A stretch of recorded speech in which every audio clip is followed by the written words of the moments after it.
ഒരു പിന്നെ പ്രബോധനം ചെയ്യുകയാണെങ്കിൽ തസ്കിയത്ത് വേണം എന്ന് പറയുന്നുണ്ട്. അതിന്റെ എന്താണ്?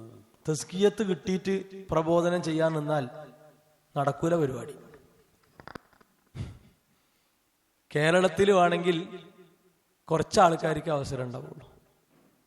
തസ്കിയത്തിന് ഉദ്ദേശിച്ച പോലെ ഇതാക്കാരം എന്ത് പിന്നെ സെനത് ഇത് വേണം, സർട്ടിഫിക്കറ്റ്. ശരി, ഇനിയൊക്കെ പോട്ടെ. ഇത് പറയുന്ന പ്രസംഗിക്കുന്ന എത്ര ആൾക്കാർ തസ്കിയത്തുണ്ട് ചോദിച്ചോക്കോളൂ. എത്ര ആൾക്കാർ?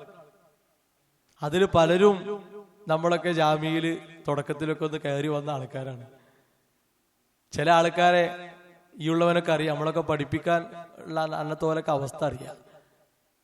മര്യാദക്ക് പിന്നെ അറബി തെറ്റാതെ വായിക്കാനോ അലിഫേ ബാബു ഓർഡർ ഇട്ട് പറയാനോ ശേഷിയില്ലാത്ത ആൾക്കാരൊക്കെ ഉണ്ടായിരുന്നു.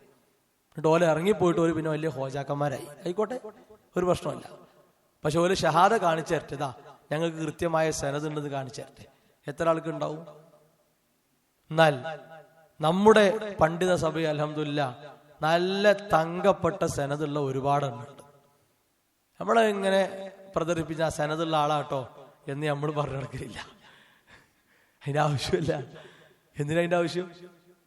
അതിന്റെ ആവശ്യമില്ല. നമ്മുടെ ഹിക്കമികളായ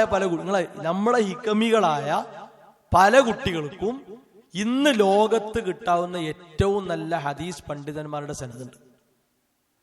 നമുക്ക് അറിയില്ല.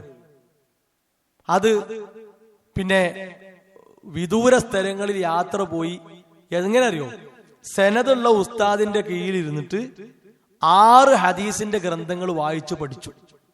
എന്നിട്ട് ആ ഉസ്താദിന് സനദ് കൊടുത്ത ഉസ്താദ്മാരെടുത്ത് പോയി അവർക്ക് വായിച്ച് കേൾപ്പിച്ചു. അതിന്റെ സനദ് കിട്ടാൻ ഇന്ന ഹിസ്ബുകൾ ഭാഗങ്ങൾ വായിക്കണം, അത് വായിച്ചു കൊടുത്തു. ഉസ്താദുമാർ ഇങ്ങോട്ട് വായിച്ചു കൊടുത്തു. ആ സനദ് വാങ്ങി വന്ന കുട്ടികളുണ്ട്. ഇപ്പതാ 2 ദിവസം മുമ്പ് വന്ന കുട്ടികളുണ്ട്. 2 ദിവസം മുമ്പ് അതിന്റെ ഷഹാദ വാങ്ങി വന്ന കുട്ടികളുണ്ട്. 15 ദിവസം യാത്ര ചെയ്യുന്നു. ഈ ഉള്ളവനെ യാത്രയ്ക്ക് വിളിച്ചത് പോകാൻ പറ്റിയിട്ടില്ല. ഫൈസൽ മൗലവിക്ക് സനദുണ്ട്. മാലിക് സലഫിക്ക് ഏറ്റവും നല്ല മുന്തിയ സനദുണ്ട്. ഷബീബ് സ്വലാഹി ഇന്ന് കേരളത്തിൽ അനന്തരാവകാശത്തിൽ ഫത്വ കൊടുക്കാൻ ഏറ്റവും സനദുള്ള ആളാണ് ഷബീബ് സ്വലാഹി. എന്താ വേണ്ടത്? നമുക്കത് അഭിമാനത്തോടെ പറയാൻ പറ്റും. അപ്പൊ ഇത് എന്തല്ല, വെറുതെ വർത്താനം പറയാന്നല്ലാതെ അതൊന്നും ഇസ്ലാമിക ചരിത്രത്തിൽ ആരും പറഞ്ഞ കാര്യങ്ങളല്ല. വെറുതെ പറഞ്ഞു പോവല്ല. എന്താ